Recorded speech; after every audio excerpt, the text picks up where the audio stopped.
Subscribe करें और bell दबाएं ताकि कोई खबर रह न जाए।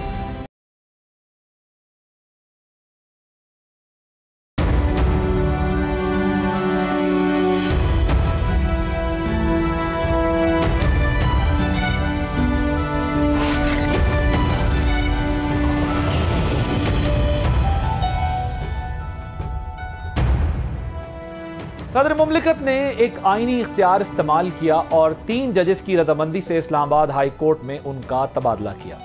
चीफ जस्टिस ने वफाक की अलामत करार देते हुए इस इकदाम की हिमायत की, लेकिन अदलिया, बार्स और सियासी जमातें तकसीम दिखाई देती हैं। अगर इकदाम आईनी है तो फिर मसला क्या है? आप देख रहे हैं बोल आदिल अब्बासी के साथ। इसी पर बात करने के लिए मेरे साथ मौजूद हैं बैरिस्टर उमैर नियाजी साहब, MNA हैं पाकिस्तान तहरीक इंसाफ से, हाफिज एहसान खोखर साहब लॉ एक्सपर्ट हैं। आप दोनों का बहुत शुक्रिया। I will start with you barrister साहब, मुझे ये बताइएगा कि आर्टिकल 200 जो है वो 26वीं तरमीम से पहले का मौजूद है और सब राज़ी हैं, चीफ जस्टिस भी राज़ी हैं, तो फिर मसला क्या है? मसला बुनियादी तौर पे देखें जजेस की इंडिपेंडेंस का सवाल है। बुनियादी तौर पे जजेस मौजूद हैं इस्लामाबाद हाई कोर्ट में, ऑलरेडी एक सीनियरिटी की चेन चल रही है जो कि सबको मालूम है। अब आपको उस सीनियरिटी की चेन में जजेस पसंद नहीं आते क्योंकि उनमें से 6 जजेस ने एक लेटर लिखा, आपकी एजेंसीज़ के इंटरफेरेंस के बारे में हाईलाइट किया और वो सबके सामने लेटर, आज तक उस लेटर पे कोई प्रोग्रेस नहीं हुई। तो आप समझते हैं कि उसके बाद इस्लामाबाद हाई कोर्ट पूरी डिसक्वालीफाई होगी, एलिजिबल नहीं है, चाहे वो एज़ कॉन्स्टिट्यूशनल बेंच के हेड बनने के या चीफ जस्टिस बनने के। और उसी चीज़ को बेसिकली जो है ना सबवर्ट करने के लिए 3 जजेस मुख्तलिफ जगहों से आपको लाने की ज़रूरत पड़ी है। बेसिकली तो सिंपल सा किस्सा ये। अच्छा, आप मेरे पास जो दोनों पैनलिस्ट हैं ज़ाहिर है लॉ एक्सपर्ट्स हैं, ये प्रैक्टिस तो इंडिया में भी हो रही है मगर वहाँ पर कोई ऑब्जेक्शन नहीं है, और जो हवाला आप दे रहे हैं पसंद और नापसंद का, ये तो हमारी अनफॉर्चुनेटली ये हमारी हिस्ट्री भी रही है। जस्टिस काजी फाइज ईसा के टाइम पर आपके पार्टी ने ख़ुद तस्लीम किया कि हमने जो है वो गलत फैसला किया, तो यहाँ रेफरेंसेस भेजना ये सब कुछ होना तो हमारी प्रैक्टिस रही है, इसमें ज़्यादा नया क्या हो गया? देखिए रेफरेंसेस भेजना एक डिफरेंट एस्पेक्ट है, उसमें आप लेकिन उसको तस्लीम करना कि हमने गलत भेजा था वो और डिफरेंट एस्पेक्ट। बात है एक जज की किसी की इंटीग्रिटी पे आप सवाल कर रहे हैं, ठीक है, आप उसके जो डिस्पोजल के बारे में क्वेश्चन करें। इधर बेसिकली क्या है कि एक आप पूरी हायरार्की मैनेज करने की कोशिश की जा रही है। बेसिकली 26वीं आईनी तरमीम और ये सारे मैटर्स कनेक्टेड है कि ओवरऑल बेसिकली जो आपका पिलर ऑफ द स्टेट है उसकी इंडिपेंडेंस को आप कॉम्प्रोमाइज़ करना चाह रहे हैं। बेसिकली जुडिशरी की इंडिपेंडेंस ये आइन गारंटी करता है और उस चीज़ को अंडरमाइन करने के लिए आप इस तरह की पिक एंड चूज कर रहे हैं। देखिए अगर पास के आप 200 आर्टिकल तो वो एग्जिस्ट करता है ना, देखिए उसमें आप पास के रेफरेंसेस दें कि हाँ जी जस्टिस इकबाल हमीदुर रहमान साहब डायरेक्टली इधर आए, ठीक है ना, जस्टिस सरदार असलम साहब इधर आए, ठीक है, उस वक्त अब थी कि न्यूली क्रिएटेड थी, ठीक है, डायरेक्टली एज वो चीफ जस्टिस आए, ठीक है। ये वाली मिसाल आपको पूरे पाकिस्तान में नहीं मिलेगी कि एक अदालत से उठा के जज आप इधर कर रहे हैं। कल को फिर क्या होगा कि आप इधर ही इस्लामाबाद हाई कोर्ट का जज आपको कोई पसंद नहीं है, आप उसे उठा के बलूचिस्तान भेज देंगे, वीज़ा भी इस तरह करना शुरू करें, कभी भी इस तरह से नहीं होता। हाफिज साहब, इसमें प्रॉब्लम क्या है? अगर आर्टिकल 200 एग्जिस्ट करता है, इंडिया में भी हमने ये प्रैक्टिस देखी है और जज आ रहे हैं, सारा कुछ अपनी जगह पर है, तो ये जो खदशात हैं तहरीक इंसाफ के, फिर उसकी क्या हैसियत है, मतलब लीगल टर्म्स में भी जो ऑब्जेक्शंस अब ये कर रहे हैं? बिस्मिल्लाह आदिल, एक तो बात ये है कि हम एक नॉर्मल सिचुएशन के अंदर नहीं है, एक पॉलिटिकल और कॉन्स्टिट्यूशनल रिफ्ट है। उस पॉलिटिकल और कॉन्स्टिट्यूशनल रिफ्ट के अंदर अगर कोई भी एक्शन होगा तो उसके ऊपर एक क्रिटिसिज्म जो है वो आएगा, वो कोई भी साइड्स आप करें। मैं आपको छोटी सी एग्जांपल देता हूँ कि जब PTI ने पंजाब और KPK की असम्बलीज़ को डिज़ोल्व किया तो सबसे पहला ये आया कि जिसकी तरफ अभी उमैर ने भी इशारा किया, इंटेंट का आया और सिचुएशन सर्कमस्टांसिस का आया। तो PTI ने उस वक़्त एक मौक़िफ़ ये अपनाया कि क्या पाकिस्तान के आइन के अंदर चीफ मिनिस्टर्स की पावर है कि असम्बली को किसी वक्त भी डिज़ोल्व कर सकता है? बिल्कुल पावर है।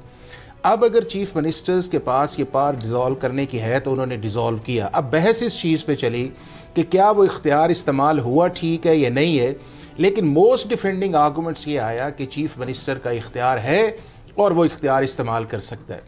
अब इसके अंदर ये है कि आर्टिकल 200 के नीचे एक इख्तियार है। अब मैं उससे थोड़ा सा आपको आगे लेके चलता हूँ। جتنے بھی کامن لا کنٹریز کے ہیں، جس طرح ہم ہیں، اس کے بعد بنگلہ دیش ہے، آپ کا انڈیا ہے، یا جہاں جہاں انگریز نے ایک سسٹم اپنا لیگل فریم ورک چھوڑا ہے، یا ایون سیول لا سسٹم کے اندر جو فیڈرل کورٹس ان کے اندر ہیں، دنیا کے ہر سپیریئر جوڈیشری کے اندر ایک ونڈو جو ہے وہ ٹرانسفر آف ججز آف سپیریئر کورٹ کی ہے۔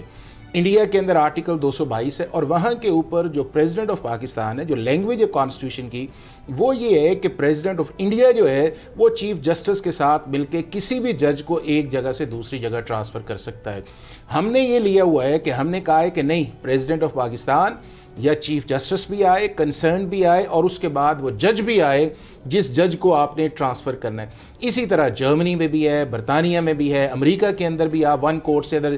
انڈیا میں پولیٹیکل ٹویکنگ تو ہوتی رہی ہے نا، وہاں پر بھی تو ججز دیکھیں نا، اب یہ ہے کہ پاکستان کے اندر چونکہ جب بھی 3 دفعہ یہ چیزیں ایسی آئی ہیں، وہ اس لیے زیادہ ہمیں لگا یہ ہے کہ جو پہلے آپ کی چاروں ہائی کورٹس تھیں، پروویژن ابھی بھی موجود تھی، یعنی کہ 73 کے اوریجنل کانسٹیٹیوشن کے اندر آرٹیکل 200 جو ہے وہ ایز اٹ از ہے، جو آپ کی 26ویں آئینی ترمیم سے پہلے تھا، یہ 26ویں آئینی ترمیم کے بعد تھا۔ اب ایشو 2 آ گئے۔ ایک تو یہ ہے کہ چونکہ اسلام آباد ہائی کورٹ جب بنا، اور اس بننے کے بعد آہستہ آہستہ یہاں پہ جو پولیٹیکل کویسچنز تھے، یا آپ کی پولیٹیکل پارٹیز کے لیڈرز یہاں پہ آئے، تو آپ کو ایک سینٹرک چیز نظر آئی۔ اب جب سینٹرک چیز نظر آئی تو وہاں کے اوپر پھر ایک پولیٹیکل مائلیج ہوتی ہے، اور وہ پولیٹیکل مائلیج اس لیے ہوتی ہے کہ اگر کل کو کچھ چیز ایسی آتی ہے تو اس کی آگے سے پیش بدی کر لیں، اور سب سٹیٹمنٹ سن لیں نا، آپ ان کی سن لیں، آپ پی ایم ایل این کی سن لیں، آپ جتنی بھی پارٹیز ہیں، وہ ایک ٹارگٹ ہمارا جوڈیشری رہی ہے۔ اس کے اندر جوڈیشری کا اپنا رول بھی ہے، ان کی اپنی اپوائنٹمنٹس بھی ہیں، ان کی انڈیپینڈنس آف مائنڈ کا ایک ایشو بھی ہے، ان کے کانٹراڈکٹری فیصلے بھی ہیں۔ اب اس کے اندر جب ساری چیز آئے گی، یہ مانا جائے گا کہ آرٹیکل 200 کا ایک پروسیس ہے، ٹائمنگ پہ بات آئے گی، اور ٹائمنگ جو ہے وہ کانسٹیٹیوشن پاور کو ایکسرسائز کرنے کے اندر استعمال نہیں ہوتی۔ دوسرا ایشو یہ آیا، وہ آیا ہے سینیورٹی کا۔ اب سینیورٹی کا جو پرنسپل جس کی بنیاد کے اوپر ایک آرگومنٹ کیا جا رہا ہے، انڈیا کے اندر جو ہے جتنے بھی آپ ججز کو ٹرانسفر، ایون ہمارے کانسٹیٹیوشن کے اندر آرٹیکل 205 ہے کہ آپ کسی جج کو جو ہے اس کے پرکس، پریویلیجز یا ٹرمز اینڈ کنڈیشن، اور سینیورٹی جو ہے وہ ٹرمز اینڈ کنڈیشنز کے اندر ہے، یعنی کہ 3 دنیا میں اسٹیبلش۔ نمبر 1، ججز ایک کورٹ سے دوسری کورٹ جا سکتے ہیں۔ نمبر 2، یہ فریش اپوائنٹمنٹ نہیں ہوتی۔ نمبر 3، اوتھ سیکنڈ کی ضرورت نہیں ہوتی، ایک ہی دفعہ آپ کو اوتھ لینا پڑتا ہے۔ نمبر 4، جس جگہ آپ جائیں گے تو آپ کی انڈیا کے اندر، وہ جو ججز نے خط لکھا ہے کہ آپ اوتھ ایک اور ہائی کورٹ کا لیتے ہیں اور جا کر دوسری ہائی کورٹ کے اندر بیٹھ جاتے ہیں، تو یہ جو ان کا آبجیکشن ہے، یا پھر یہ جو ججز خط لکھ رہے ہیں، وہ ظاہر ہے اس پروسیجر کو چیلنج کر سکتے تھے۔ خطوط لکھنے کا کیا مقصد؟ عادل یہ ہے کہ وہ ان کے کنسرنز ہیں، دیکھیں وہ ان کے کنسرنز ہیں، اور جب آپ نے کنسرنز کر کے کچھ چیز بنانی ہے تو اس وقت جو ہے وہ آپ کا جو ہے وہ آپ آرگومنٹس بیٹ کریں گے۔ اب انڈیا کے اندر ہم سے زیادہ ہائی کورٹس ہے، وہاں کے اوپر جو ہائی کورٹ کی سینیورٹی ہے وہ ججز کی آل آف انڈیا کے طور پہ آتی ہے، یعنی کہ اگر آپ نے ایک سے دوسری جگہ جانا ہے تو یہ نہیں کہہ سکتے کہ میں دوسری کورٹ کے اندر جاؤں گا تو مجھے اوتھ بھی لینا پڑے گا اور میری سینیورٹی جو ہے وہ ڈسٹرب بھی آئے گی، اور یہ نہ امریکہ میں بھی نہیں ہوتا۔ تو میرا صرف اتنا ایک چیز پہ پھر چلے، میرا صرف اس کے اندر ایک چیز ہے، پاور ہے، پرنسپل سیٹلڈ ہیں ہماری، تو شاید یہ معاملہ جو ہے جس طرح جا رہا ہے کہ آج ججز نے ایک ریپرزنٹیشن بھی کر دی ہے، اور اس کے بعد ہو سکتا ہے کہ پاکستان کی سپریم کورٹ کے اندر یہ معاملہ جائے، لیکن انڈیا کے اندر آلریڈی 4 اسی طرح کے ایڈنٹیکل کیسز جو ہے وہ آ چکے ہیں، جو ہم آج ڈیبیٹ کر رہے ہیں یہاں پہ بیٹھ کے، ٹرانسفر ہونی چاہیے نہیں ہونی چاہیے، پروگیٹو ہے یا نہیں ہے، ٹرمز کنڈیشن، سینیورٹی، یا اس کے بعد یہ ہے کہ آپ نے اگر لے کے جانا ہے تو اس کی پلیسمنٹ کس طرح آئے گی۔ تو یہ دنیا بھر کے اندر ایک سیٹل پرنسپل سر، یہ آپ چیلنج کر دیں نا، آپ جس طرح خطوط ججز بھی لکھ رہے ہیں، ایک پروسیجر ہے، اگر وہ اگینسٹ دا پروسیجر گئے ہیں تو وہ چیلنج کر دیں، بجائے اس کے کہ خط لکھ رہے ہیں۔ یہ خط عموماً لگتا ہے کہ جوڈیشل پالیٹکس کے لیے استعمال ہوتا ہے، ماضی کی میں مثال دے رہا ہوں۔ چیلنج کر دیں، آپ چیلنج کر دیں یا وہ کر دیں۔ یہ تو ججز نے خط لکھا ہے اور ان کی ڈائریکٹلی یہ سینیورٹی کو افیکٹ کرتا ہے، ادھر سے چیلنج ہوتا ہے نہیں ہوتا۔ بار کی باڈیز اس میں بڑا کلیئر ہیں، آپ نے اسلام آباد بار کا رسپانس دیکھ لیا، اسلام آباد ہائی کورٹ بار کا رسپانس دیکھ لیا، اوور آل باقی بار باڈیز سینیورٹی لسٹ بھی چیلنج ہو سکتی ہے 100%، ظاہری بات ہے، اور اسی چیز پہ ڈیبیٹ ہوگی۔ مگر دیکھیں بات ہے کہ پھر بھی پک اینڈ چوز کی بات آ جائے گی۔ دیکھیں آرٹیکل 200 موجود ہے، مگر دیکھیں کیوں اسپیسیفک ججز کہ لاہور ہائی کورٹ میں تو اور بھی بہت سارے ججز ہیں، کیا آپ نے کرائیٹیریا اڈاپٹ کیا؟ آپ کو ٹرانسفر کے لیے کیا تھا کہ رپورٹڈ ججمنٹ زیادہ ہیں، کیا ہے، کون سے فیکٹرز آپ نے ٹیک انٹو اکاؤنٹ کیے؟ اسی طرح سندھ ہائی کورٹ سے اگر لے کے آ رہے ہیں تو کن فیکٹرز پہ لے کے آ رہے ہیں، اور جو موجودہ ججز ہیں उधर आपको क्यों, ये वो हाई कोर्ट है जिसमें आपने रिसेंटली अभी 2 फ्रेश अपॉइंटमेंट्स की हैं, 2 फ्रेश अपॉइंटमेंट किए, तो क्या आप 2 की जगह 4 फ्रेश अपॉइंटमेंट्स नहीं कर सकते थे? क्या इस्लामाबाद हाई कोर्ट में वकील मौजूद नहीं है कि जो वो एलिजिबल नहीं है कि इस जगह पे आ सकते हैं? तो आपको क्या जरूरत है? जस्टिस ने एक बात की है, उन्होंने कहा कि अगर सिंध से या पंजाब से जजेस आ गए हैं तो इसमें ऑब्जेक्शन वाली क्या बात है? वफाक की कोर्ट है और अगर पूरे मुल्क से उसमें नुमाइंदगी आ जाती है तो उसमें क्या? ऑलरेडी इस्लामाबाद हाई कोर्ट में जो जजेस अपॉइंट हुए हैं वो पूरे मुल्क से आए हुए हैं, उसमें बलूचिस्तान से भी नुमाइंदगी आई, ठीक है, और सूबों की भी आई, तो वो उसमें नहीं है। आप कह रहे हैं ये मसला वफाक की नुमाइंदगी लेने का नहीं है, इंटेंट का प्रॉब्लम है। इंटेंट 100%। देखें बात है, चीफ जस्टिस मंसूर अली शाह कह रहे हैं हाई कोर्ट के जो 3 सीनियर जजेस में से इंतखाब करने का जो प्रोसीजर है उन्होंने ले डाउन किया, वो कह रहे हैं अगर हमारे पास आएगा तो देख लेंगे इसको। देखें हर चीज़ को बाद में देख लेंगे, ये चीज़ देखें बहुत प्रेसिंग इशू है इस वक्त, इसने आपकी जुडिशरी में वाकई डिवाइड क्रिएट कर दिया। जब तक बात कर रहे हैं, मुझे बताएं बैरिस्टर साहब, क्या एक वजह यही नहीं है क्योंकि हम देखते हैं जब पॉलिटिकल कंसेंसस होता है तो बड़ी बड़ी तरमीम पास हो जाती हैं और कभी कभी तो थोड़े थोड़े इख्तिलाफ में भी पास हो जाती हैं, लेकिन जब इख्तिलाफात या पोलराइजेशन एट इट्स पीक होते हैं तो उस वक्त छोटे छोटे मैटर्स को भी एक बड़ी हाइप दी जाती है अपने पॉलिटिकल गेन्स के लिए। वो आप सिर्फ आपकी पार्टी की बात नहीं कर रहा, पीएमएलएन जब थी, जैसे मैं आपको एक एग्जांपल देता हूँ, जुडिशरी की जब मूवमेंट चली तो पीएमएलएन एक तरफ जाके खड़ी हो गई, पीपल्स पार्टी उस वक्त डिफेंसिव हो गई, जिस वक्त जजेस बहाली की बात थी, आसिफ जरदारी साहब तैयार नहीं थे इफ्तिखार चौधरी साहब को बहाल करने के लिए, उन्होंने पूरी एक पॉलिटिकल मूवमेंट बनाई। बाद में उन्होंने क्या कहा कि जी ये तो बड़ा नुकसान दे के चले। सो हमारे यहाँ क्या वाकई ये जो जुडिशल मैटर्स हैं इन पर भी राइड किया जाता है, हर इशू के ऊपर राइड किया जाता है, किसी तरीके से इसको पॉलिटिकल गेन्स के लिए इस्तेमाल किया जाए? ये ऐसा ही मैटर तो नहीं? आप बिल्कुल ठीक कह रहे हैं। देखें पॉलिटिकल पार्टीज अपनी पॉइंट स्कोरिंग के लिए शायद समझेंगी कि ये पॉपुलर इशू है, इसके साथ अलाइन कर जाएं, हमें पॉलिटिकल माइलेज मिलेगी। मगर मसला क्या है, देखें इंडिपेंडेंस ऑफ जुडिशरी आपका एक कार्डिनल प्रिंसिपल है और वो क्यों ज़रूरी है? बुनियादी तौर पे देखें वो वैन गार्ड हैं आपके कॉन्स्टिट्यूशन के। आपके कॉन्स्टिट्यूशन का दिफा किसने करना है? देखें उन्होंने कॉन्स्टिट्यूशन को प्रोटेक्ट भी करना है, उसको इंटरप्रेट भी करना है और उन कॉन्स्टिट्यूशनल प्रोविज़न को अपनी सही हालत में ऑपरेटिव रखना है।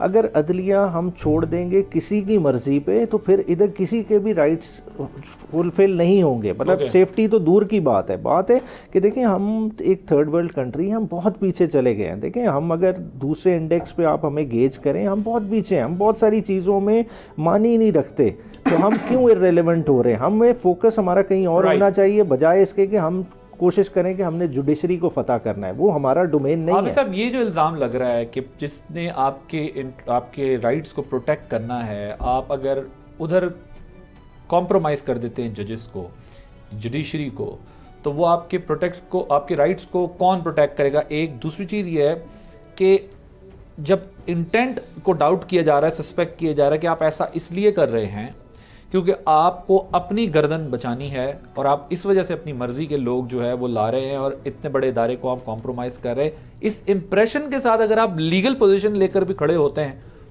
तो जो जुडिशरी है उसका पब्लिक इंप्रेशन क्या रहेगा? अच्छा आदिल, एक तो ये है कि 2010 से ले के आज तक पाकिस्तान की जुडिशरी के अंदर जुडिशल पॉलिटिक्स है और उससे हमें डिनाई नहीं करना चाहिए। वो आपको नज़र आती है मुख्तलिफ फेजेस के अंदर, मुख्तलिफ केसेस के अंदर, मुख्तलिफ एक्सप्रेशंस के अंदर। आप जजेस की क्या बात करते हैं? हमारे जर्नलिस्ट भी डिवाइड दिखाई देते हैं, वो भी एक जज के साथ खड़े होते हैं, सही गलत साबित कर देते हैं, दूसरी तरफ खड़े होते हैं, सही गलत। डिफरेंस ऑफ ओपिनियन होना एक और है, पॉलिटिक्स करना उसके अंदर और है। और इवन हमारी जुडिशरी के अंदर आप सिर्फ हाई कोर्ट के जज नहीं, सुप्रीम कोर्ट के जज नहीं हैं, आप एक चेन भी आपने बनाई कि इस मुल्क का चीफ जस्टिस कौन, कब होगा, किस वक्त होगा, बेंच कौन होगा। मतलब इन्होंने कई केसेस के अंदर नहीं कहा कि बड़ा बेंच नहीं बनाया, दूसरे कहते हैं छोटा बेंच होना चाहिए, वो बड़े पे चला जाता है। एक चीज़। दूसरा ये है कि इस्लामाबाद हाई कोर्ट की हद तक है वो ये है कि आपका 2010 का एक एक्ट है, उसके अंदर सारे प्रोविंसेस से लोग आने चाहिए। इसके डायनामिक्स जो हैं दूसरे हाई कोर्ट से डिफरेंट है। तीसरा जो इसकी तरफ बड़ा इन्होंने इंपॉर्टेंट इशारा की, अब हम जिस भी इशारों कनायों से हम बात कर रहे हैं, आर्टिकल 200 की पूरी स्कीम जो है या उसके जितने भी प्लेयर्स हैं उसको प्ले करने के अंदर, उसके अंदर सवाए प्रेसिडेंट ऑफ पाकिस्तान के सारे वो हैं जो आपकी जुडिशरी से है। यानी कि पाकिस्तान का चीफ जस्टिस है, 3 चीफ जस्टिस हैं, इसके अंदर 3 और जजेस आए हैं, यानी कि ऑलमोस्ट ये 7 लोग ऐसे जिनका एग्जेक्टिव के साथ کوئی تعلق نہیں ہے. اگر یہ فیصلہ پاکستان کا چیف جسٹس یا ججز کرتے ہیں تو اس کو یہ کہنا کہ ایگزیکٹو اس کو ڈومینیٹ کر کے آ رہی ہے. اگر ہم اس طرح یہ کہتے ہیں, ان میں سے کوئی ایک نہ کر دیتا, مطلب اگر صدر کہہ دیتا, وہ چیف جسٹس کہتا ہے جی میں نہیں مانتا, یا اس کے بعد ہائی کورٹ کا چیف جسٹس کہہ دیتا میں نہیں مانتا, یا وہ کنسرن آنے والا ہے, تو ہر جگہ آپ کو ایک نظر آتی ہے کہ جہاں کے اوپر آپ یہ نہیں سمجھتے کہ انبریڈ. اب یہ ہے کہ اگر پاکستان کا چیف جسٹس جو ہے اس نے ایکسپریس بھی آ کے کیا ہے, تو کیا ہم اس کو چیف جسٹس کا کام کہیں کہ ایگزیکٹو کا کام کہیں؟ اب چیف جسٹس کے کام کو بھی ہم نے, اور چیف جسٹس کون ہے؟ جب ان کی اپوائنٹمنٹ آئی تھی, ہو سکتا ہے پروسیس کے اوپر بہت سی پولیٹیکل پارٹیز کو اختلاف ہو, لیکن چیف جسٹس یحییٰ افریدی کی پرسنالٹی کے اوپر اور ان کی ورکنگ کے اوپر اور ان کی انڈیپینڈنس آف مائنڈ کے اوپر کسی کو اختیار نہیں ہے. اور آگے ہوا یہ ہے کہ جتنے بھی ان کے فیصلے ہیں یا آج تک ہیں, کوئی شخص آپ کو یہ نہیں کہہ سکتا کہ وہ ایک انڈیپینڈنٹ مائنڈ نہیں ہے. اگر وہ انڈیپینڈنٹ پاکستان کا چیف جسٹس نے ایک فیصلہ کیا ہے تو اس کو آپ ایگزیکٹو سے اگر آپ مکس کر کے بات کرتے ہیں تو اس کا مطلب یہ ہے کہ آپ نے ایک ایسا انوائرمنٹ کریٹ کیا ہے جس کی پھر پاکستان کے اندر آئندہ فیوچر کے اندر کوئی لمٹ نہیں ہے. یا کانسٹیٹیوشن کو یا چیف جسٹس کو یا پریکٹس کو بھی اگر آپ کہہ رہے ہیں تو پھر اس کے بعد آپ نے کیا ماننا ہے؟ 1 منٹ میں I have to conclude this. دیکھیں ماننے نہ ماننے کی نہیں ہے. دیکھیں 26ویں آئینی ترمیم کے بعد آپ نے چیف جسٹس آف پاکستان کی پوزیشن کو بہت زیادہ ٹرم ڈاؤن کر دیا ہے. اب 26ویں آئینی ترمیم سے پہلے نہیں کر لیا. جب آپ نے سینیورٹی پرنسپل کو وائلیٹ کر لیا, جب آپ نے چیزوں کو چینج کر لیا, تو پھر ظاہری بات ہے کہ ایک سیکنڈ, پاکستان کے اوریجنل کانسٹیٹیوشن کے اندر کبھی بھی principle of seniority for the ججز آف دی سپریم کورٹ نہیں رہا. لیکن یہ تو منصور علی شاہ صاحب نے خود بنایا تھا نا کہ 3 موسٹ سینئر ججز جو ہیں. نہیں, آپ لائر ہیں, کیا جج لیجسلیٹ کر سکتے ہیں؟ نہیں کر سکتے. ججز نے وہ آہستہ آہستہ پارلیمنٹ کی سپیس لی, اور 2010 ہم جوڈیشل کمیشن کی بات کرتے ہیں. نہیں, پارلیمنٹ نے تو کیا, تو پھر 19ویں کیوں آئی؟ اب 19ویں کے اندر پاکستان کی جوڈیشری نے 15 سال اگر عادل اپنی منمانی سے جج کی ہیں, اور اس کو عمیر سپورٹ کرے گی انبریڈل ڈسکریشن کی چیف جسٹس کی یا ان کی. اگر 15 سال کے اندر یہ ریزلٹس آپ کے سامنے یہ آئے ہیں تو let's wait for a short moment کہ چلیں اس کے اندر آگے کیا ہوتا ہے, پھر ان کا موقع آئے گا کہ اس سے اچھا ایک میکانزم لے کے آئیں گے. میکانزم کی امپروومنٹ کی گنجائش ہوتی ہے. الٹیمیٹلی انڈیپینڈنس آف جوڈیشری آپ کا بھی مقصد ہے, بالکل ہونی چاہیے کرنا. کیا 26ویں آئینی ترمیم اس کو سیف گارڈ کرتی ہے؟ یہ تو ان سے پوچھ رہے جو اس کے سارے پروسیس کے اندر تھے. نہیں, ایک ریسپیکٹیو ہمارا چھوڑ دیں, پی ٹی آئی کا انٹرسٹ ایک طرف رکھ دیتے ہیں. آج جوڈیشری کیا پہلے سے زیادہ ڈیوائیڈڈ نہیں کھڑی؟ دیکھیں اس کا نقصان آپ کا یا نہیں, جوڈیشری ڈیوائیڈڈ نہیں ہے. نہ میں آپ کو بتاتا ہوں, اب اس کو بھی دیکھ لیں اور سپریم کورٹ کے اندر بھی دیکھ لیں. وہ ہوا یہ ہے, یا تو ہم یہ طے کر لیں کہ پاکستان کے اندر ہم نے انڈیپینڈنس آف جوڈیشری پہ بات کرنی ہے یا انڈیپینڈنٹ آف ججز پہ بات کرنی ہے. اگر انڈیپینڈنس آف جوڈیشری کا سہارا ہم نے انڈیپینڈنٹ آف ججز پہ لینی ہے تو عادل یہ بات کبھی ختم نہیں ہوگی. 30 سیکنڈ میں ججز دیکھیں انڈیپینڈنٹ تب بھی ہوں گے جب ادارہ ان کے پیچھے کھڑا ہوگا, جب انہیں پتہ ہی ہے کہ ہم چاہے لیٹر لکھیں جو لکھیں ہماری سنوائی نہیں ہوگی, تو آپ کس طرح سے انڈیپینڈنس انشور کر رہے ہیں؟ پھر تو جو ایک سین آوازیں ہیں جو بول بھی رہی ہیں, کل کو وہ بھی خاموش ہو کے بیٹھ جائیں گے. آپ نے بھی اوتھ پڑھا ہے, میں نے بھی پڑھا ہے, اس کے اندر 2 چیزیں ہیں کہ نہ میں فیئر کروں گا نہ میں فیئر کروں گا. اگر آپ کو فیئر ہے تو نہ ججز کرے نا, آپ کو نہیں ہونا چاہیے, آپ کو فیور بھی نہیں کرنی چاہیے, اور کانسٹیٹیوشن کے اندر آپ کی کنٹیمپٹ آف کورٹ کی ٹائم ختم ہو گیا. Thank you so much barrister Umair Niazi Sahib, Hafiz احسان کھوکھر صاحب, آپ دونوں کا بہت شکریہ. ایک بریک لیں گے, بریک کے بعد جب واپس آئیں گے تو ججز سے نکل کے ذرا اکانومی کی بات کریں گے آفٹر دس شارٹ بریک.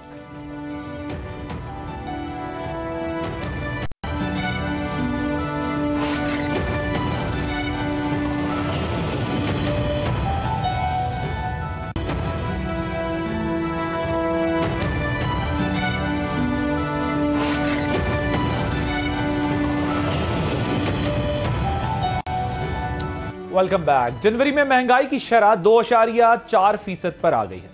سعودی عرب نے ڈیفرڈ پیمنٹ پر $1.2 ارب مالیت کا تیل خریدنے کی سہولت دے دی ہے. شرح سود میں مسلسل کمی دکھائی دے رہی ہے. اس وقت ڈسکاؤنٹ ریٹ 12% ہے. وزیر خزانہ اسے سنگل ڈیجٹ میں لانے کی باتیں کر رہے ہیں, لیکن ایک بڑا چیلنج ہے. وہ کیا ہے, جانیے. سوال یہ ہے کہ میکرو اکنامک سٹیبلٹی کو گروتھ کی طرف کیسے لے کر جانا ہوگا, کیونکہ گروتھ کے بغیر روزگار کی فراہمی اور لوگوں کی قوت خرید کو بڑھانا ایک مشکل ٹاسک ہے.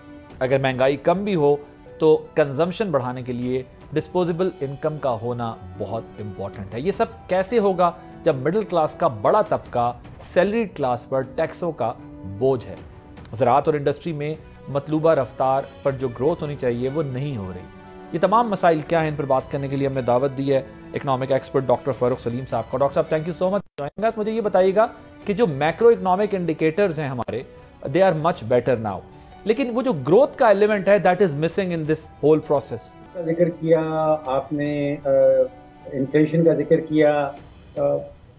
अब मुझे नज़र आने लगा है कि दो डिफरेंट इकोनॉमी पाकिस्तान के अंदर अभी आपको वाज़ेह तौर पे उभरती नज़र आ रही। एक इकोनॉमी है मैक्रो इंडिकेटर्स की जिनका आप जिक्र कर रहे हैं, जिनका हुकूमत जिक्र करती है, वो भी हकायक हैं कि वाकई में रेट ऑफ इन्फ्लेशन नीचे आया है, वाकई में रेट ऑफ इंटरेस्ट भी नीचे आया है। लेकिन एक और हकीकत जो उससे ज़्यादा इम्पोर्टेंट है वो है 24 करोड़ पाकिस्तानियों की हकीकत। उनकी इकॉनमी जो हैं, उनका आपने परचेजिंग पावर का भी अभी जिक्र किया, आपने ग्रोथ का जिक्र किया। देखिए पिछले कोई 18 से 24 महीनों में हुआ क्या है कि जो बिजली का रेट है वो लगभग 100% बढ़ गया है, और जो गैस का रेट है वो हुकूमत अपने अदाद शुमार के मुताबिक हमें बताती है कि लगभग 500% बढ़ गया।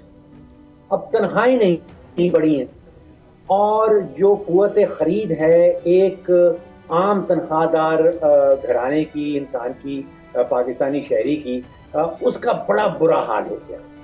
और जो ग्रोथ का आप जिक्र करते हैं उसका एक बड़ा गहरा लिंक है, गहरा ताल्लुक है परचेजिंग पावर के साथ, कुव्वत खरीद के साथ। अगर बिजली का बिल देने के बाद, गैस का बिल देने के बाद पाकिस्तानी घरानों में कंप्लेन आती है कि बच्चों की फीस नहीं दे पाते, उनके पास एक बड़ा ही मुश्किल फैसला करना होता है कि बच्चों की फीस देनी है या बिजली का बिल देना है। कुव्वत खरीद तो बिल्कुल ही ख़त्म हो जाती है। जब आपके पास कुव्वत खरीद ख़त्म हो जाती है, आप बाज़ार में कोई चीज़ खरीदने के काबिल नहीं रहते, तो फिर इसका मतलब है कि बाज़ार में चीज़ों की डिमांड ख़त्म हो जाती है। डिमांड ख़त्म हो जाती है तो फिर प्रोडक्शन ख़त्म हो जाती है। जो फैक्ट्रीज हैं वो बनाएंगी नहीं क्योंकि उनको डिमांड नज़र नहीं आ रही। तो अभी अबादी साहब एग्जैक्टली यही मामला हो गया है कि कुव्वत खरीद ख़त्म हो गई है। ख़ास तौर पे जो तनख्वाहदार तबका है, आप अंदाज़ा कीजिए कि 2019-2020 में जो मजमूई टैक्स इकट्ठा होता था तनख्वाहदार तबके से, वो लगभग 80 अरब रुपया होता था। आज वो पहुंच गया है 500 अरब पे। तो पिछले 5-6 सालों में टैक्स का सारा बोझ तनख्वाहदार तबके पे पड़ा है, उसके पास कुव्वत खरीद खत्म हो गई है। और तो डॉक्टर साहब आप बेसिकली ये कह रहे हैं कि जो परचेजिंग पावर है उसके कम होने की वजह से इन्फ्लेशन जो है वो, यानी जो वो एक तो इन्फ्लेशन इंडिकेटर्स वाली है ना, लेकिन जो महंगाई है असल में वो बड़ी है। नहीं, देखिए हुकूमत ये कह रही है कि आज से साल भर पहले, 18 महीने पहले 30-35% किलोमीटर की रफ्तार से महंगाई का घोड़ा दौड़ रहा। अब उस घोड़े की जो रफ्तार है वो सिंगल डिजिट पे आ गई है, 4-5% पे आ गई है। इसका मतलब कतई ये नहीं है कि महंगाई कम हो गई, इसका मतलब ये है कि महंगाई होने का रेट कम हो गया है। और मैं ये कह रहा हूँ कि क्योंकि पिछले साल 1.5 साल में कुव्वत खरीद खत्म हो गई है, तो वो महंगाई का जो असर है आम पाकिस्तानी के ऊपर वो इतना ज़्यादा है कि उसको अब फैसला करना है कि अगर 2 बच्चे स्कूल में जा रहे हैं तो उसके ऊपर बड़ा मुश्किल हो रहा है कि वो या तो एक बच्चे को स्कूल से निकाल ले, या वो बिजली का बिल दे, या वो बच्चों की फीस दे। तो आप भूल जाएं कि जो हकायक हुकूमत हमें बताती है कि महंगाई का घोड़ा। आप ये कह रहे हैं कि 80 अरब 2019 में टैक्स कलेक्शन हो रही थी सैलरीड क्लास से, जो कि अब 500 अरब है, तो ये एक मेजॉरिटी चंक जो है वो सैलरीड क्लास के ऊपर ही चला गया। टैक्स नेट हमारा उस तरह नहीं बढ़ सका जिस तरह बढ़ना चाहिए था फॉर गुड 5 ईयर्स। अब मुझे ये 2 चीज़ें ज़रा और समझनी है डॉक्टर साहब, ज़रा ये बताएं कि जो इंडस्ट्रियल और एग्रीकल्चरल ग्रोथ है हमारी, वो क्यों हम उसमें हर्डल्स आ रही हैं हमें, और दूसरा मसला ये कि जो हमारे यहाँ बारिशें भी कम हुई हैं, इससे क्या हमारा जो फूड बास्केट है, फूड आइटम्स हैं, उनकी कीमतों पर भी फ़र्क पड़ेगा? जी देखिए 2 इश्यूज हैं। एक तो आपने बारिश का जिक्र किया, वो खुदा की तरफ से है, और जो हमारे बरानी इलाके हैं जिनको हम रेन फेड एरिया कहते हैं, बारिश के जोर पे वहाँ पे फसलें उगती हैं, उनमें ज़ाहिरी बात है कि कमी आएगी। لیکن جو ہمارا کنال فیڈ ہے جہاں پہ جو نہروں سے پانی ملتا ہے، اب پاکستان میں دنیا بھر کا سب سے بڑا کنال فیڈ جو ڈرینیج سسٹم ہے اریگیشن کا، وہ پاکستان میں ایگزسٹ کرتا ہے. تو وہ آپ سوچئے کہ اس کا بڑا پاکستان کو ایک بڑا فائدہ ہے. دوسرا آپ نے صنعتی پیداوار کا ذکر کیا. دیکھیے حکومت نے خود سے ہمیں بتایا ہے کہ جی ڈی پی گروتھ جو ہے وہ 0.9% اس کی گروتھ آئی. اب آپ سوچئے کہ اگر ہمارا پاپولیشن گروتھ ریٹ جو ہے وہ 2-2.5% پہ ہے اور 0.9 پہ جی ڈی پی آ رہی ہے، تو اب سمجھے کہ معاملہ ٹھپ ہی سمجھیں. بہت بہت برا حال اب سمجھے کہ جی ڈی پی گروتھ کا. اب یہ ہو کیوں رہا ہے؟ ایک تو میں نے وجہ آپ کو بتائی کہ اگر قوت خرید نہیں ہے، آپ خریدنے نہیں جائیں گے تو پھر فیکٹریز کو پروڈیوس کرنے کی کیا ضرورت ہے جب ان کا مال بکے گا نہیں. تو صنعتی گروتھ جو ہے جی ڈی پی صنعت کی وہ نیچے آ جاتی ہے. دوسرا بڑا ایشو ہے بجلی کی قیمت کا. اب اگر پاکستان میں آپ نے پاکستانی صنعت کاروں کو بجلی دینی ہے 13-14 سینٹ کا ایک یونٹ، اور جو پاکستان کے ایکسپورٹ کمپیٹیٹرز ہیں جو ہمارے سے مقابلہ کر رہے ہیں، ہمارے ارد گرد ممالک ہیں، وہاں پہ ایکسپورٹر کو بجلی مل رہی ہے 6 سے 7 سینٹ، تو پھر ہمارا ایکسپورٹر جو ہے، ہمارا صنعتی ایکسپورٹر جو ہے، وہ ان سے کمپیٹ کیسے کرے گا؟ ایک تو بجلی بہت بڑا ایشو ہے، اور دوسرا ڈومیسٹک قوت خرید بہت بڑا issue. Right, thank you so much.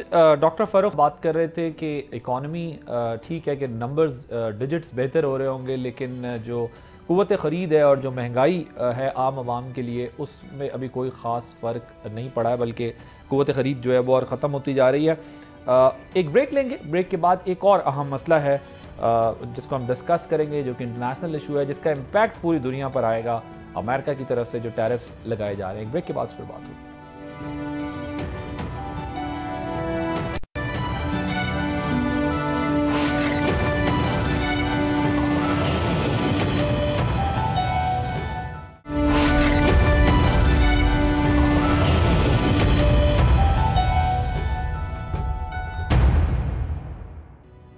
Welcome back. Deal یا ٹیرف، ٹیک اٹ اور فیس اٹ. امریکی صدر ڈونلڈ ٹرمپ کی کام کر گئی یہ کارکردگی. کولمبیا، پناما، کینیڈا، میکسیکو، جس بھی ملک کو صدر ٹرمپ نے ٹیرف کی دھمکی دی، سب ڈیل کرنے پر تیار دکھائی دیتے ہیں. بھارت جیسا ملک بھی ہیوی امریکی بائکس پر ڈیوٹیز کم کرنے پر مجبور ہو گیا ہے. اگلا نمبر یورپ کا ہے، لیکن یہ معاملہ صرف چین، پڑوسیوں اور اتحادیوں تک محدود رہنے والا نہیں. صدر ٹرمپ نے امریکہ کے تمام تجارتی پارٹنرز کو خبردار کر دیا ہے کہ سب تیار رہیں. ریسیپروکل ٹیرف کسی پر بھی لگ سکتا ہے. معاشی ویپن کے اس استعمال کے عالمی معیشت پر کیا اثرات ہوں گے؟ یہ پاکستان جیسے ترقی پذیر معیشت کے لیے علام ہے یا اس سے بھی آگے کی بات؟ We had a great talk with Mexico, and they've agreed to put in 10,000 soldiers at their side of the border and stop fentanyl and illegal aliens from coming into our country. They have a big incentive to do. I also spoke with Prime Minister Trudeau of Canada. We don't need them to make our cars. We don't need them to give us lumber. We don't need them for agricultural products because we have all the agriculture we need. But we're going to be talking to Panama on Friday, essentially. They've agreed to certain things, but I'm not happy with it. If we can't make a deal with China, then the tariffs will be very, very substantial. Well, we have massive deficits with the European Union, massive. And you know, there's a word reciprocal. I'd go right now, reciprocal tariffs on everybody. Every single country that you're writing about right now is dying to make a deal. Either very, very substantial tariffs are going to be paid by them, or they're going to make some kind of a deal. صدر Trump نے Mexico اور Canada پر یہ کہتے ہوئے 25% tariff عائد کیا تھا کہ ان ممالک سے منشیات اور امیگرینٹس آتے ہیں. مزید یہ کہ امریکہ کا ان ممالک کے ساتھ بڑا تجارتی خسارہ ہے. 1 فروری سے اس کا نفاذ ہوا. کینیڈا نے جوابی طور پر امریکی مصنوعات پر 25% ٹیکس نافذ کر دیا. میکسیکو نے بھی ایسی ہی دھمکی دی. لیکن گزشتہ روز صدر ٹرمپ کی میکسیکو کی صدر شین بام اور کینیڈا کے وزیر اعظم جسٹن ٹروڈو سے بات ہوئی. اس بات چیت کے بعد صدر ٹرمپ نے میڈیا کو بتایا کہ دونوں ممالک ڈیل کے لیے تیار ہو گئے ہیں. اس لیے ٹیرف لگانے والا آرڈر 1 ماہ کے لیے معطل کر دیا ہے. دوسری طرف کولمبیا نے امریکہ سے نکالے گئے غیر قانونی کولمبین امیگرینٹس کے طیارے کو اترنے کی اجازت دینے سے انکار کیا تھا. اس انکار پر صدر ٹرمپ نے فوری طور پر کولمبیا پر 25% ٹیرف عائد کرنے کا اعلان کیا تھا. साथ ही ये धमकी भी दी थी कि अगर एक हफ्ते तक डिपोर्टेशन फ्लाइट्स को उतरने की इजाज़त न दी गई तो टैरिफ बढ़ाकर 50% कर दिया जाएगा। इस धमकी ने यहाँ तक असर किया कि कोलंबिया ने इमिग्रेंट्स को लेने के लिए अपना तैयारा खुद भेज दिया। इस पर ट्रंप इंतजामिया ने ऐलान किया कि अब दुनिया अमेरिका को इज्जत देने लग गई है। पनामा के साथ भी यही मामला हुआ। अमेरिका ने धमकी दी थी कि पनामा कैनाल अमेरिका को वापस दी जाएगी या इस तिजारती रूट पर चीन की मौजूदगी को महदूद किया जाए, जिसके बाद अमेरिकी वजीर खारजा ने अपना पहला दौरा पनामा का किया। गुज़श्ता रोज़ सदर ट्रंप ने बताया कि पनामा चीन के साथ अपने मुआहदों पर नजरसानी के लिए तैयार हो गया है। डेनमार्क और यूरोपीय यूनियन के नुमाइंदे भी अमेरिकी मुतालिबात पर बातचीत के लिए तैयार हैं। यूरोपीय यूनियन ने अपने बयान में कहा कि ट्रेड वॉर शुरू हुई तो चीन हम पर हंसेगा। दूसरी तरफ चीन ने अमेरिका को भरपूर जवाब दिया है और अमेरिकी मसनूआत पर 10 से 15% टैरिफ आयद करने का ऐलान किया है, जिससे दो सुपर पावर्स के दरमियान तिजारती जंग शिद्दत इख्तियार करने का खदशा पैदा हो गया है। अमेरिकी सदर के मुंतखब होने के बाद हम मुतादिद ट्रांसमिशंस में, प्रोग्राम्स में इस बात का हवाला देते रहे कि जब इकनॉमिक वॉर शुरू होगी तो जब बड़े बड़े मुल्कों को चैलेंजेस का सामना होगा तो पाकिस्तान को उन हालात से कैसे निपटना होगा, जिसकी ताज़ा मिसाल हमें अब अमेरिकी सदर की जानिब से किए जाने वाले फैसलों में दिखाई देती है। खुद अमेरिका में रहकर भी इस बात को ऑब्जर्व किया कि इस वक्त अमेरिका कम्स फर्स्ट का नारा और we will make America great का नारा जोर पकड़ चुका है और सदर ट्रंप अपने हामियों के सोच के ऐन मुताबिक फैसले करने जा रहे हैं, जिसका नतीजा ये है कि वो पूरी दुनिया के उन ममालिक पे जिससे ट्रेड करते हैं टैरिफ्स लगा रहे हैं। टैरिफ सदर ट्रंप का इकोनॉमिक वेपन बन गया है। अगरचे माजी में भी अमेरिका स्ट्रेटेजिक और ऑब्जेक्टिव हासिल करने के लिए मुआशी हथियार का इस्तेमाल करता रहा है, जिसकी एक मिसाल पाकिस्तान है। 90 की दिहाई में पाकिस्तान पर न्यूक्लियर प्रोग्राम रोल बैक करने के लिए मुख्तलिफ पाबंदियां लगाई गईं, लेकिन इस बार अमेरिका का मकसद स्ट्रेटेजिक मफाद के साथ साथ इकोनॉमिक गेन्स लेना भी है, जिसकी वजह से ट्रेड वॉर शुरू हो सकती है। सप्लाई चेन्स डिसरप्ट हो सकती हैं। आलमी स्टॉक मार्केट्स पर इसके असरात आना शुरू भी हो गए। वॉल स्ट्रीट के 3 बड़े आशारिये गिर गए हैं। पाकिस्तान जैसी तरक्की पजीर मईशत पर इसके डायरेक्ट या इनडायरेक्ट असरात हो सकते हैं। यकीनी तौर पर मुआशी मैनेजर्स इस पेशरफ्त को बहुत करीब से देख रहे होंगे, क्योंकि पाकिस्तान की एक्सपोर्ट्स का बड़ा मरकज अमेरिका है।